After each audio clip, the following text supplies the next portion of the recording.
I never considered myself a suspicious wife, and for the majority of our 13-year marriage, I had no reason to be. Eric was dependable, predictable even. He had his routines, his quirks, and his calming presence. He worked as a financial analyst, rarely traveled, and spent most of his free time either with me or our 2 daughters. I used to joke that he was the safest bet in my life. But that illusion shattered one rainy Thursday morning when I borrowed his car. My own was in the shop for new brakes, and Eric offered me the keys to his black SUV like he always did when mine needed service. I didn't think anything of it until I opened the glove compartment to grab a napkin and noticed a second set of keys on a distinctive red leather keychain I'd never seen before. It wasn't the keychain that bothered me at first. It was the sheer oddness of having an entirely separate set of keys hidden away, one that didn't belong to either of our cars nor to our house. I asked him about it casually over dinner, and he brushed it off with a laugh, saying they must be old keys from his college apartment. But something in his tone felt off. Forced. Like he'd prepared the line.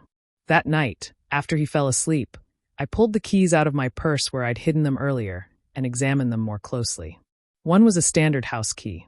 Another looked like it could be for a storage unit or a mailbox. The third had a small fob attached, one of those digital entry types for modern apartment complexes. My mind started racing.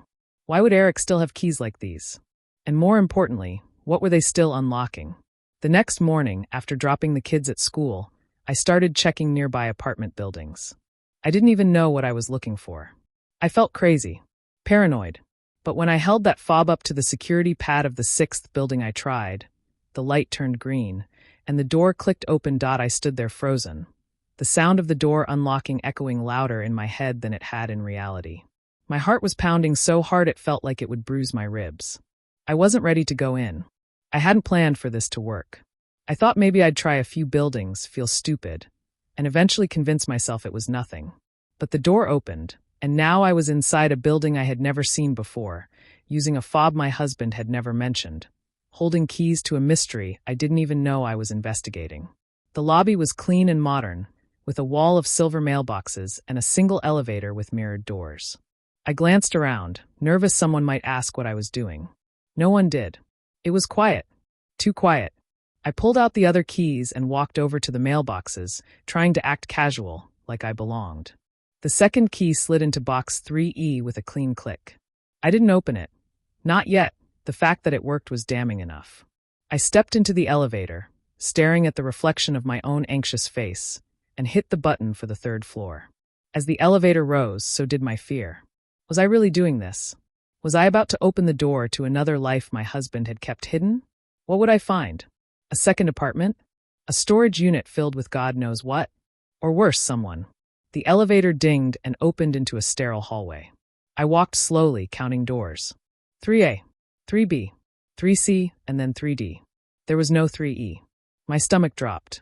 But then I noticed a small hallway that turned to the right, and at the end of that hallway was a single unit, 3E, with a silver doorknob and a digital lock beneath it. I stared at the door, heart racing, fingers trembling as I inserted the 3rd key. And just like the others, it turned. The door swung open with a gentle push, revealing a clean, furnished apartment that looked lived in. Not like a spare place or a forgotten rental, but like someone spent real time here. A mug in the sink, a throw blanket on the couch, a pair of women's shoes near the door. I couldn't breathe. I felt like I had stepped into someone else's life. But it wasn't someone else's. It was my husband's. I was sure of it now, because on the kitchen counter was a photo frame turned backward, and when I flipped it over, I saw Eric, smiling, with a woman I didn't know, and a toddler sitting in his lap.my hands went cold. I stared at that photo as if it could blink and explain itself, as if the image would dissolve and reveal some innocent explanation. But it didn't. It just sat there, like a cruel punchline I hadn't realized I was the joke in. Eric's smile was wide, relaxed, the kind I hadn't seen on him in years. And the woman next to him looked at him with familiarity, with warmth, the way I used to. And then there was the child. A little girl, maybe 2 years old. Blonde curls, the same dimples Eric had when he smiled. I wanted to scream, or throw the frame against the wall, or sit down and disappear into the floor. But instead, I just stood there, numb, because nothing about this made sense, and yet everything did. I walked through the apartment slowly, afraid of what else I might find. There were toys in the corner of the living room, a half-packed diaper bag by the door, and baby monitors charging in the kitchen. This wasn't some temporary arrangement. This was a home, a second life, one he had built while still pretending to share a first with me. I opened a drawer in the hallway and found mail, utility bills, all under the name Eric Langston. No aliases. No attempt to hide it on paper. Just a full-on life he must have felt no shame about. That's when I heard a noise, a soft creak, and my body went stiff. I hadn't locked the door behind me.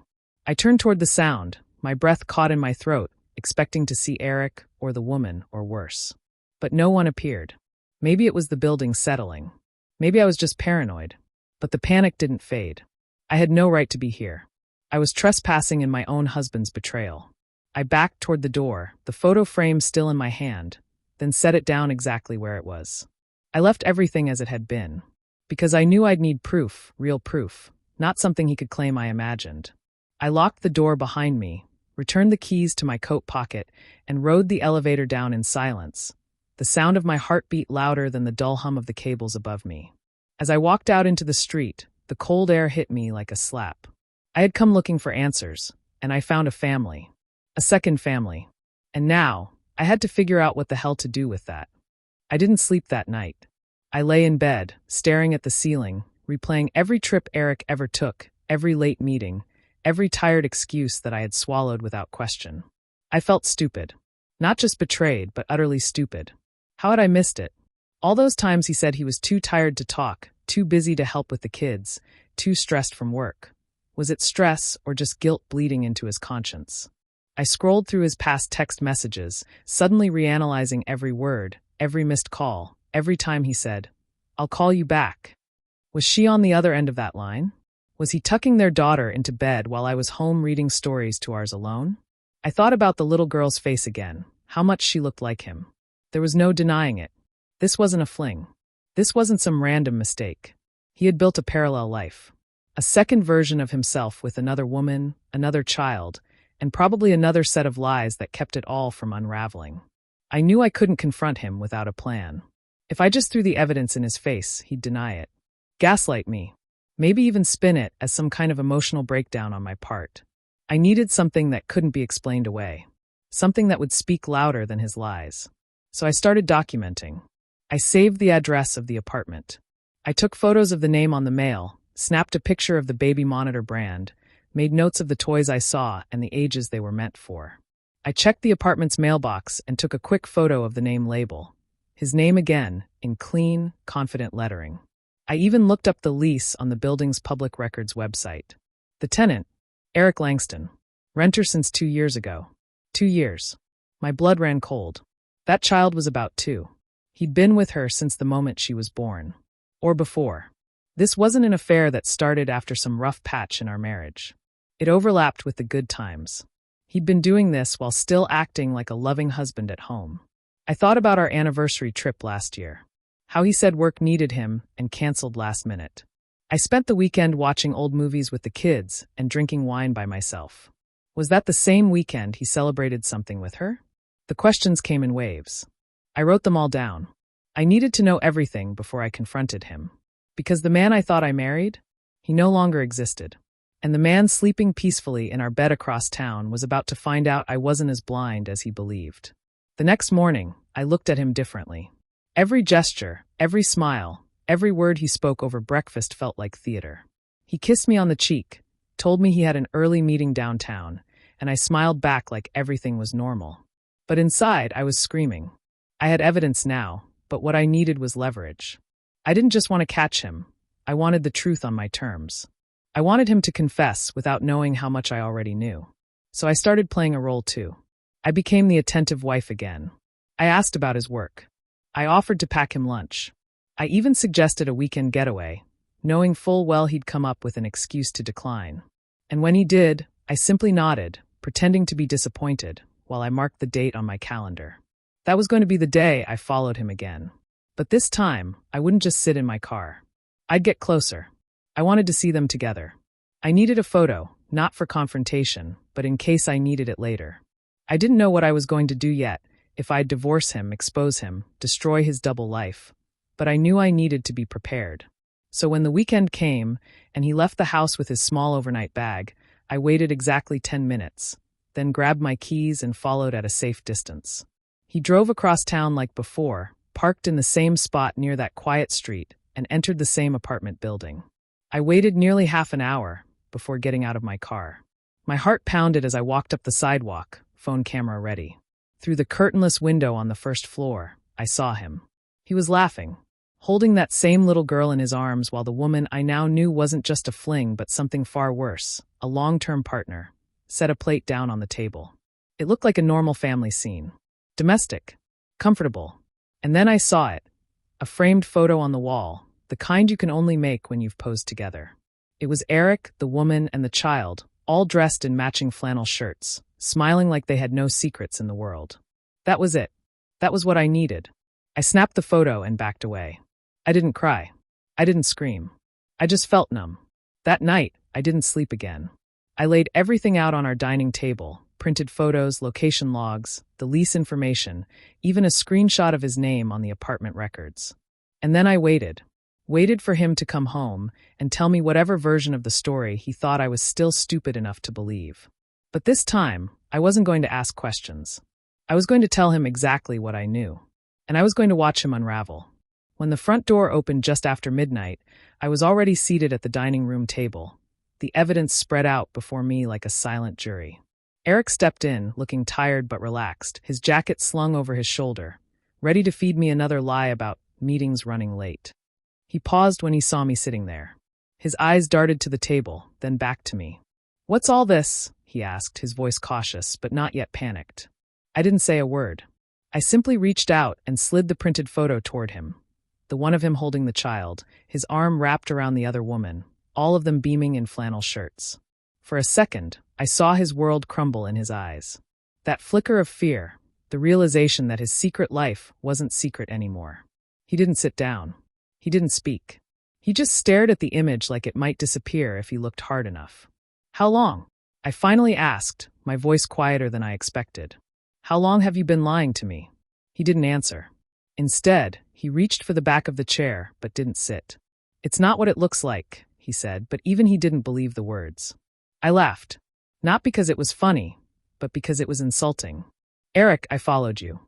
I've been to the apartment. I've seen the girl. You have a child, don't you?" He closed his eyes, and that's when I knew. That small, broken gesture told me everything. "How old is she?" I pushed. 4, he said, barely above a whisper. 4. Which meant he'd been seeing this woman for at least 5 years, more than half of our marriage. All those business trips, all those weekends at conferences. It was all lies. "Is she the only one?" I asked. "Or are there others?" He looked up ashamed and said, "No, just her." I wanted to believe that. I really did. But how could I? I stood up slowly, gripping the edge of the table to keep myself from shaking. "Do you love her?" Silence. He didn't nod. He didn't shake his head. He just looked at me with eyes that begged not to answer. And that was answer enough. "So what now?" I asked. "Were you going to keep living this lie? Juggling 2 lives until one of us caught on?" His shoulders slumped. "I never meant to hurt you," he said. "I didn't plan for this to happen. It just did." I stared at him, the man I thought I knew. 12 years of shared birthdays, holidays, bills, dinners, dreams, undone by a 4-year-old secret. I didn't scream. I didn't cry. I just picked up the folder, gathered the evidence, and said, "You have until Friday to move out. I don't care where you go. Maybe your other family has a spare bedroom. But you're done here." He didn't fight me. He didn't beg. He just stood there, defeated. I walked past him without another word and locked the bedroom door behind me. That night, I finally slept, not because I felt better, but because the pretending was over. The days that followed were both a blur and painfully sharp in detail. Eric moved through the house like a ghost, packing his things in silence, avoiding my gaze, never daring to speak unless absolutely necessary. I didn't ask him where he was going. I didn't care. What mattered now was protecting myself, protecting my sanity, and protecting my children, because yes, they were our children, but only one of us had been living honestly under this roof. When I told them Daddy was going away for a while for work, I choked on the lie. But what else was I supposed to say? That he had a second family? That while we were having family movie nights, he was cuddling a toddler who called him Daddy too? No, I would tell them the truth when they were ready, But not like this, not with their lives still spinning in confusion. The house felt colder with every box he carried out. And yet, strangely, I didn't feel sad, I felt numb. It was as if my heart had finally reached its breaking point and decided to shut off the valves to prevent further damage. I went through the motions, dropped the kids at school, answered polite emails, smiled when the neighbors waved. But inside I was raging. Raging over the fact that I had shared a bed with a man who had looked me in the eye, kissed my forehead, whispered, "I love you," all while hiding an entire other existence from me. What kind of person does that? What kind of coward spins two worlds and hopes neither crashes into the other? On Friday afternoon, Eric left. No fanfare. No goodbye. Just a closed door and a silence that somehow felt louder than any fight we ever had. I stood at the window and watched him drive away, wondering if he was heading straight to her. The woman who had known about me. Yes, I'd found that out too. She knew he was married. Knew he had a family. And yet, she welcomed him into her bed, her home, and even bore his child. What kind of woman does that? I wanted to hate her, but I couldn't bring myself to focus my anger there. Not when the man who made vows to me was the one who broke them. That evening, after the kids were asleep, I opened a bottle of wine and sat in the quiet. I scrolled through old pictures on my phone, trying to pinpoint the moment when the man I loved turned into a stranger. Was it 5 years ago? Longer? Was there ever a version of him that wasn't lying to me? And then, almost like a reflex, I opened our old shared cloud account, one we hadn't used in a while. I don't even know why. Maybe I was just chasing closure, some final twist of the knife. But what I found made my stomach drop. A photo. Recent. Dated just last month. It was him and her, smiling at a restaurant I'd never seen before. But what caught my eye wasn't the setting, or their expressions, or the wine glasses on the table. It was the ring on her finger. A diamond. Small, tasteful, and unmistakably an engagement ring. He had proposed to her. While still married to me. While tucking our kids into bed at night. He had proposed. I stared at that photo for what felt like hours, my hand trembling, the wine glass forgotten on the edge of the table. He had proposed to her. There was no other way to interpret it. The way her left hand was angled perfectly toward the camera, the subtle yet deliberate flash of the ring. The caption underneath reading, "Can't wait to spend forever with you," followed by 2 red hearts. I felt physically ill. How long had this been going on? How long had he been building a life with her, while still living in mine? I had been his wife for 13 years. 13 years of sacrifice, support, of standing beside him through career setbacks, family drama, health scares. Only for him to toss me aside like a placeholder while he played house with someone else. I thought I had already hit rock bottom when I found out about the affair. But this was deeper. This was betrayal laced with long-term intention. This wasn't just cheating. This was premeditated abandonment. I closed the app, paced the living room, and started putting pieces together that I hadn't fully seen before. The extra withdrawals from our joint account. The random gift receipts I assumed were for me, but never received. The expensive dinners that he had with clients. The jewelry I found in his suitcase once and stupidly believed his excuse that it was for a client's wife.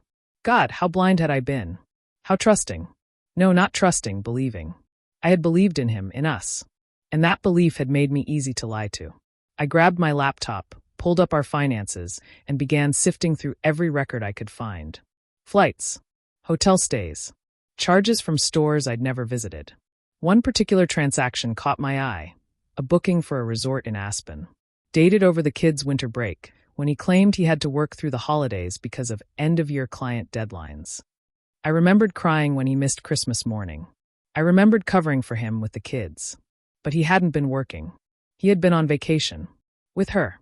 I found the resort's Instagram, searched its tagged photos, and there it was, a picture of the 2 of them in front of a snow-covered cabin, bundled up, smiling like they didn't have a care in the world.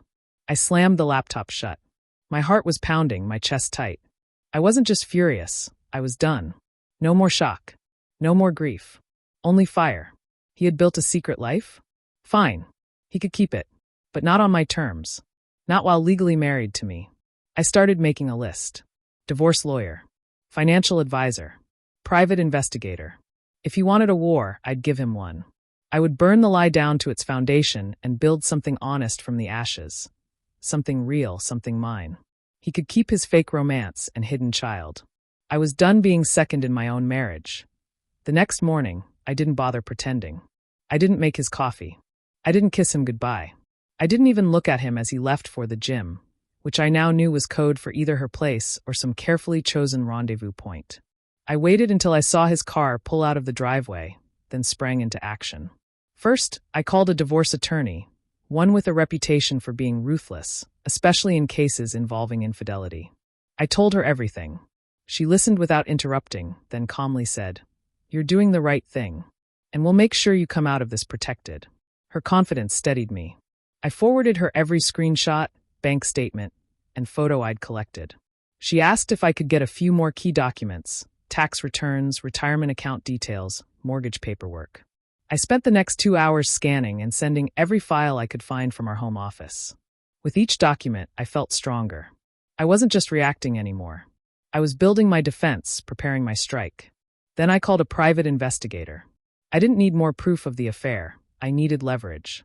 I needed the truth laid bare, indisputable and thorough, in case he tried to manipulate our kids or the court.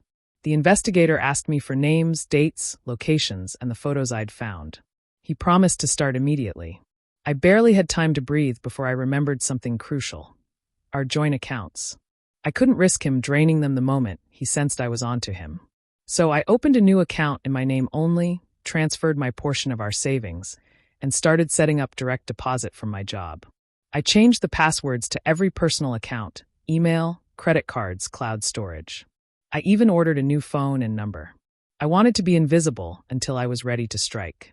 That night, he came home smiling. Smiling. Like he wasn't living a double life.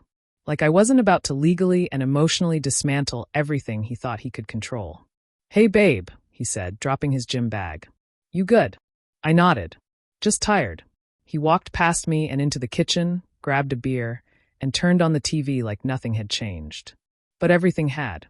I watched him from the doorway, the way he sat there so relaxed, so sure of himself. I wondered what lie he'd tell her tonight.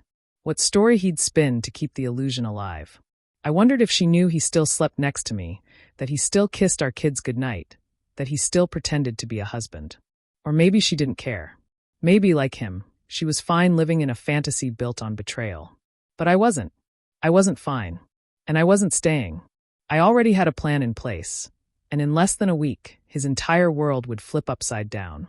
I wasn't going to yell. I wasn't going to cry. I was going to end this quietly, surgically, with every ounce of power he thought I didn't have. He chose deception. I chose freedom. And he was about to learn that the woman he thought he could lie to was the same one who would take everything from him. 3 days later, everything was set. The lawyer had filed the preliminary divorce paperwork. The private investigator had compiled a devastatingly detailed report. Photos, timestamps, hotel receipts, and even a few videos. I had copies of everything, including his recent texts with her pulled from our shared cloud backup he forgot I still had access to. I waited until a Friday evening.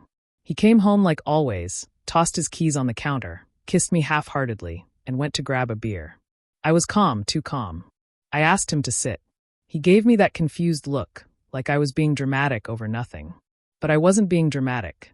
I was being final. I slid a folder across the table. "What's this?" he asked, flipping it open. I watched his face morph, confusion to shock, then to anger. "You went through my stuff?" he snapped. "No," I said. "I went through mine. My marriage. My life. And you weren't in it the way you claimed to be." He tried to backpedal, to minimize it. "It didn't mean anything," he said. "It was just sex. I love you, but I wasn't buying it. Not anymore. You had another life," I said. "An entire relationship. She thought you were leaving me. And you let her believe that." He stood up. "You don't have to do this. We can fix it." I shook my head. "I already fixed it. The accounts are split. I'm moving out Monday with the kids. The lawyer will contact you next week. Don't worry, you'll get visitation, assuming the court agrees." His mouth opened and closed like he wanted to scream, but didn't know how. For once, he was speechless. I left the room without another word, went upstairs, and locked the door. That night, I didn't sleep. But I felt free. Truly free for the first time in years. The next morning, I packed my things, kissed my children, and walked away from a man who thought he could live 2 lives without consequences. He underestimated me. They always do, until it's too late.